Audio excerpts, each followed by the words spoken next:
I'm Chelsea Janssen along with Jon Stanko for another edition of the Hot Corner. I know everyone's talking baseball, but we have to talk football now. Yeah, the NFL free agency has finally opened up, and there was a lot of high-profile signings. Let's start with the New York Jets signing wide receiver Eric Decker, formerly of the Denver Broncos. Let's start with the obvious. There is a huge discrepancy between Peyton Manning and Geno Smith in terms of quarterback. Peyton Manning, reigning MVP, has had 92 touchdowns the past 2 seasons.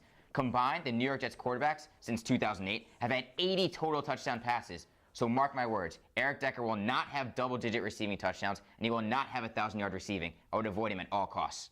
Staying in New York, the Giants improved their running game with signing Rashad Jennings. But how much stock can fantasy players put into him? I think a good amount. I think he's a decent running back for a second option. Listen, the Giants were 29th ranked in rushing last year. They needed all the help they can get. And depending on the health of David Wilson, I think Rashad Jennings can be a good fantasy pickup. If Wilson's healthy, they'll maybe split the carries with Jennings getting a little bit more than Wilson. But if Wilson's hurt and out for the year, I expect Jennings to get a lot of touches, and he will definitely improve the Giants' offense. Moving to quarterbacks, Josh McCown leaves Chicago and gets a chance in Tampa. Is Josh a possible sleeper with the Bucs? I definitely think so. He has the top 10 capability in terms of fantasy quarterbacks. Want to know why? He can throw the deep ball really well, and Vincent Jackson will definitely benefit from that, along with Mike Williams. Also, this Tampa Bay team, they're looking for a resurgence, and new head coach Lovie Smith, he will instill a new sense of confidence with the Bucs. Their team will improve drastically, and Josh McCown will be the leader of that offense.